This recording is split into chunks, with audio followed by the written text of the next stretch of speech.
Welcome to this episode of Mission Business, a podcast about good business for those in the business of good, presented by your Part-Time Controller, LLC, also known as YPTC. My name is Jennifer Oliva, the host of Mission Business and managing partner at YPTC. On this episode of Mission Business, I spoke with Jerri Williams, retired FBI agent and award-winning author, podcaster, and storyteller. Jerri is using her professional experiences with scams and schemers to write crime fiction about greed and often jokes that she is reliving her glory days by producing and hosting FBI Retired Case File Review, a true crime podcast with over 5 million downloads and more than 240 episodes, where she interviews retired FBI agents about their high-profile cases and careers. In our conversation, we discussed Jerri's experiences through her career with the FBI, interesting cases involving greed and fraud at nonprofit organizations, and what nonprofits can do to avoid being victims of these crimes. And now my conversation with Jerri Williams. Jerri Williams, thank you so much for being here on Mission Business Podcast. Thanks for having me. I think this is going to be a great conversation. We're really happy to have you here. You have such a great career as an FBI agent, now an author and a podcaster. But tell us the details of your story. Yeah, so I was with the FBI for more than 26 years. 24 of those I spent in the Philadelphia division working on an economic crime squad where I did fraud and corruption. Cases like advance fee schemes and telemarketing fraud and embezzlements and, just Ponzi schemes. I forgot, that's one of my biggest cases was a Ponzi scheme against a nonprofit, against nonprofits. So don't want to forget that one. But I worked those type of cases for the majority of my career. I'm still fascinated by frauds and schemes and scams. And, it's one of my favorite topics other than just the FBI in general to talk about. So yeah, let's go. You've been quoted as saying, with a gun, they can steal hundreds, but with a lie, they can steal millions. Yes.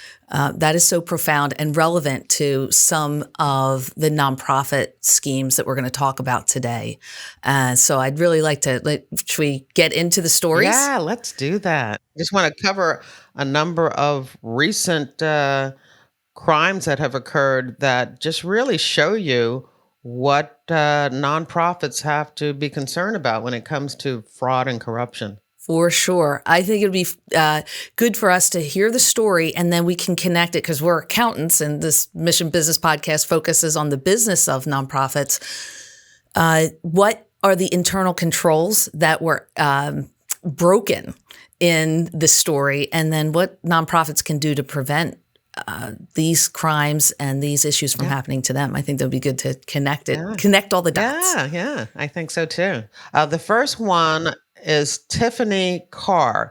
And you will see a little bit of a pattern here. Tiffany was the CEO of this organization. The organization was the Florida Coalition Against Domestic Violence. And they were the state's sole provider and coordinator of funds that went to 42 shelters. And she took, misappropriated, embezzled, whatever you want to call it, $5 million. That's a big one. That's a really $5 million. What did she do? What was her scheme? Yeah, well, she just through threatening, wire transfers and misappropriating the funds, she just converted it to her own use so that she can live a very lavish, lifestyle. And, by doing this and not being caught for several years, she almost disrupted and dismantled the state's ability to provide to, again, 42 shelters. So, oh my goodness. And I talked about a pattern because it's a little hard to put safeguards in place when it's the head of the organization that's committing the fraud. And with a nonprofit, typically the board can do something about that if there's a proper tone at the top if we're connecting it to internal controls. But I read on this story, the board was in cahoots as well. Many of the board members were profiting and receiving funds improperly from the organization. And they also, I'm not sure if they were convicted or they were part of the repayment of a lot of this money. Yeah, it's sad, isn't it? I mean, this is It's an really organization, terrible. that is providing for, the victims of domestic violence. It's tough for a nonprofit to uncover that kind of scheme when the board and the CEO are in cahoots, if you will. But if there's a proper whistleblower policy, or people felt, the only way they're going to catch it is outsiders, the money that their grantors or their funders might catch something, or one of their employees is going to speak up at some point. I tried to see how this scheme was caught. I wasn't able to figure that out, but they were receiving funds from the state. So I would hope that at some point, the state, these grants that the state was providing, that there was a situation where an audit was done and they could look a little bit deeper into exactly where the money was going. Yeah, it didn't indicate that there was a whistleblower, so hopefully that is the way. Often, and in some of these stories, you're going to hear the auditors didn't pick up on a lot of these issues. It's hard. Auditors will tell you that it's not their job to uncover fraud, which I get. But, you would hope they do catch some of it. Yes. And, thank goodness for that. Another one, and again, it was the COO in this situation, the Chief Operating Officer, Nicole Lescarbault probably is the right way to pronounce that. And she stole $1.4 million, but the real deal on this is that she stole it from 2 different nonprofits. And that was amazing. And what we learned was that the first nonprofit was one that focused on nutrition and policy research for developing countries. And she was caught and having stolen over $1 million from them. But before she was actually convicted and indicted, she had applied for and accepted another position under another name. And under that name, she went into that organization, and when the treasurer of the organization just happened to resign, she kind of just went right in there and took over and the prosecutor said that she used the second organization's funds like a piggy bank and stole more money. Just took that opportunity, jumped right in, and I guess they did find out that she was under indictment on the first fraud. Eventually, this is a twofer. Yeah. You're talking about somebody not learning their lesson, The organization has to have, in accounting talk, segregation of duties, where you have multiple people involved in the process. And it sounded like both of these organizations had a problem with that, because if somebody else was signing the checks or somebody else was reconciling the bank accounts and looking at the details, it might have been caught sooner. But these background checks, so important too, because I'm not sure if the second organization did a background check. I know she used another name, but perhaps that might have uncovered the first scheme. I mean, she was being indicted for $1.4 million fraud. You would hope that it was that it would show up, but organizations speaking up and prosecuting, I think, is also a really big takeaway from this, because a couple of times we've seen organizations get burned, our clients, because a previous organization did not speak up. The fraudster was hired by them. Nothing showed up in a background check because there was no prosecution. Right. And, our clients get hurt by that. Yeah. And I think sometimes during a background check, one of the most important things is a personal reference. And I think that if you do a personal reference, starting with somebody that the new employee is recommending and then branching out on your own asking that person who else knows her, so that now you have a fresh reference that is not handpicked by the employee. I think that helps a lot. And I think in this case, somebody, if they had kept digging and looking at these, second and third level references, they would have been able to discover that, she was under indictment. Now, another one is that I was going to bring up is really when you think about, when I think about nonprofits, and I know they come in all shapes and forms. But when I think about nonprofits, it's usually a smaller group that is started by somebody who wanted to serve and saw a need. Maybe they were a victim of a particular type of crime and they wanted to help, future crime victims. And that's the case for this particular one with Sonia Arrington in Erie, Pennsylvania. She diverted funds from her own charity. She had created a charity called Mothers Against Teen Violence. And, she diverted those funds. Both cash and checks would be donated to the organization. And when she had cash, she took a portion of that for herself and used it for paying gambling and personal expenses to the tune of $70,000. Man. And organizations like that are doing, helping such innocent victims, that really gets to the public, right? Yeah. It sounds like the conditions at the organization were ripe for fraud at all of these organizations. And we call those conditions the fraud triangle. And that is, there's opportunity. There's not checks and balances of segregation of duties aren't there. There's pressure on a particular person to commit the fraud. And it sounds like in all of these cases that we're talking about, there was gambling problems or a financial issue in the lives of an individual. Going through a divorce was one of the cases I remember reading, and it was very messy. And then the third part of the fraud triangle is rationalization. Everybody's doing it. In the case of the Florida Domestic Abuse Organization, if the board is in on it, the CEO is like, well, they're not going to stop me, so I can rationalize this. And in this case, the Erie case, she was the one that started the fraudster was the one that started the organization. And perhaps she's like, oh, well, I deserve this. Right, absolutely. Who knows what goes through people's mind. I've worked so hard. I've given everything to this organization, and I'm not really getting paid well. And here's this money, and people love me because of the work that I'm doing.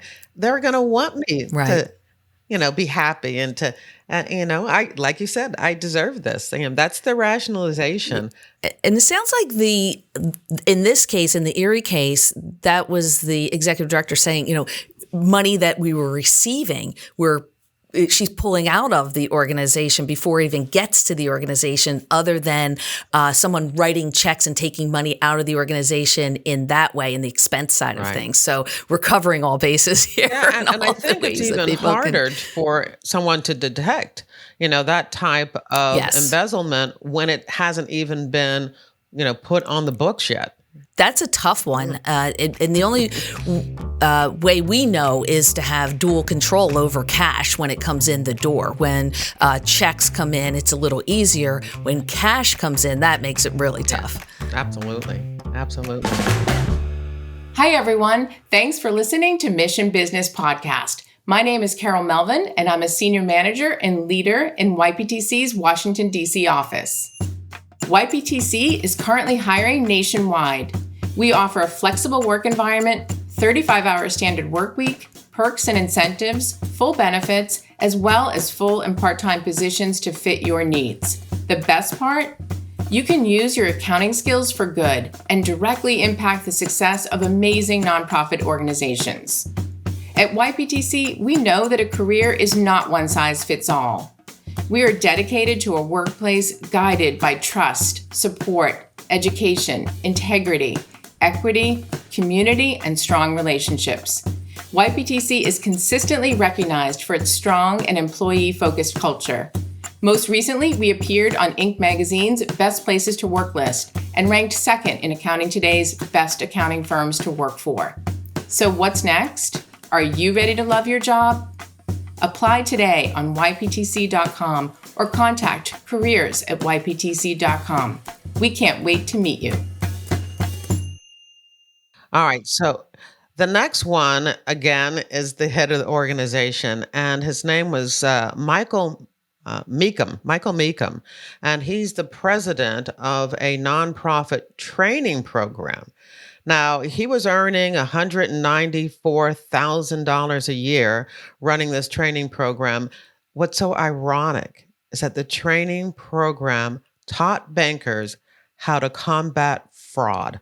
That's very ironic and crazy. Yes. So he was recently sentenced to 2 years in prison for embezzling $700,000.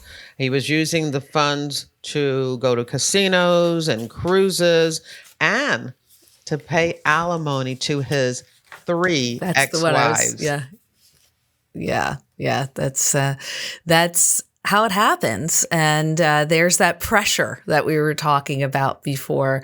And we always say with the executive directors, there should be checks and balances on them. They shouldn't have full reign over the full bank accounts and credit cards.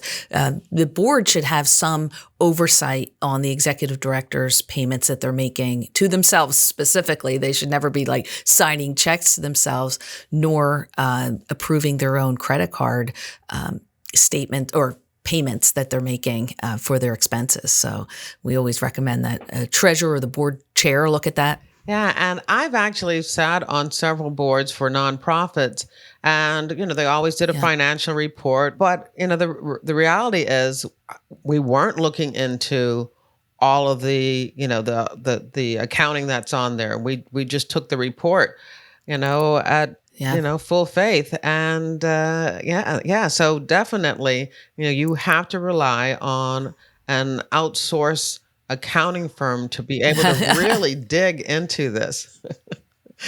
I couldn't agree with you more. I mean, I think when you do have, I think there is a level of support for a nonprofit and for any organization that has an outside set of eyes on the numbers and can be part of the internal control process, meaning they can be we don't sign checks, but we will be part of the process, ensuring that all the documentation is there for the check signer. The proper approvals are part of the payment process. It's super important that if it's not an outsourced firm, that there's multiple people in the process to look at it. And I also sat on many nonprofit boards. We have a responsibility to make sure that, number one, the people that are in place in the accounting department, whether it's an outsourced firm or, whoever's on the team, has the right skills and abilities to do the job, that the background checks are done, that the policies and procedures are proper. And that way the board can feel a little bit more comfortable in the activities of the organizations from a high level. And of course, having an annual audit is always super important. Absolutely. And when we talk about the head of a nonprofit, participating in a fraud scheme, it almost is, necessary then to look at the people underneath them, because if they do notice what's going on, then they're probably going to take some of those liberties themselves. Now, I remember being I was on an economic crime squad for a number of years. And there was one fraud case. It wasn't one of mine, but it was really fascinating because the person in the organization that was embezzling, there was one person who caught him. And what he started to do was lavish gifts on her. So she had her whole kitchen renovated. She had a new car that he paid for and gave to her. And so in her mind, she wasn't defrauding the company. He was. Right. No, she was Right. benefiting Yeah, from it. And I don't, for sure. I'm not sure if she was charged directly, but she definitely was a major witness in that case against him. But again, it's the corruption of a whole group of people began again Yes. because of this rationalization that you talked about. Yes. And that's just collusion. Collusion's a tough one when there's two people involved in a scheme. And I think it's tougher to crack because you have multiple people covering it up. Well, we've talked about internal issues with nonprofits being defrauded internally by their own employees, but of course they can be victims of fraud from the outside also, from scammers and people just trying to get into their accounting systems and taking their money. And I have a case that addresses that too. A Seattle program called Mary's Place, which is a nonprofit that serves women and children and families that are homeless, recently had $831,000 stolen from them by scammers. And basically, what the Oh, man. scammers did, they made a fraudulent payment request on behalf of Mary's Place to Seattle's Human Services Department, and they were paid. So this is money that should Wow. have Yeah. gone to Yeah. Mary's Place. The scammers said, "Hey, we're Mary's Place," and the Seattle Human Service The Department, funder. The the funder. funder paid them. Yeah. So now Mary's Place is Funded the criminal they instead funded of Mary's yeah, Place. exactly. I think it was resolved. Once it was shown that it was fraudulent, then Mary's Place got the payment that they, were entitled to, and it was the city of Seattle that was out of the money. But yeah, you never know. That's rough. And it's phishing schemes too. That could have been just someone using Mary's Place fake email address somehow. But it really blows my mind how many people will do transactions based on just an email from someone, not realizing that it's not an actual person that you think it is. It's a fraudster. It's a scammer. We've seen it a lot. Yes. And the only way to prevent that is to never, ever send money to anyone based on just an email request. Right. And, it used to be like, from overseas, and you could really tell that it was so fake, the email. And now the criminals are getting so sophisticated that it really looks like it's coming from an individual in power that says, hey, send this money over to so-and-so and take care of it for me, okay? And okay, let's wire that money right away. And it's really imperative that individuals check to see who they're really sending that to.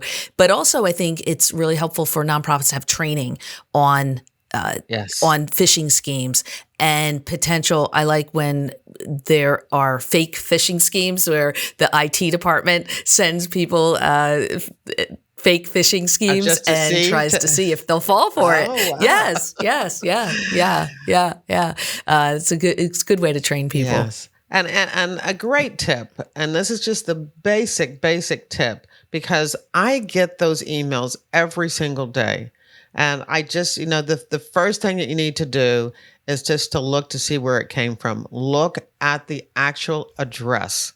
And usually it's supposed to be from Amazon or from your bank. If you look at that email address, the URL portion of it, it does not go back to the company or the business that they say they are. Yeah. That's the simplest thing for you to do.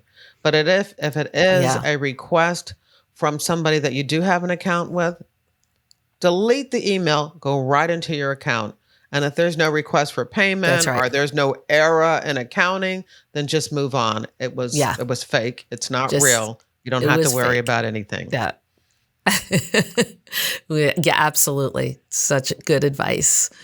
Jerri, thanks for going through all those cases. This is it's been a really fascinating conversation. What else do do you think our listeners and viewers should know about fraud at nonprofits? Well, depending on the size of the nonprofit, usually what the issue is that they're running on a shoestring budget, and they believe that they don't have the funding or the resources or the money. They can't afford to put in these internal controls and to add in the right type of software. But the reality is they can't afford not to. And especially when you're a tight-knit group and people are there allegedly because they just love the particular service Absolutely. or program that's being provided. Sometimes there's a switch at some point where people again feel a little bit entitled or that they deserve it because they've given so much. Yes. And so those type of internal controls are really needed. They're really needed. Yeah.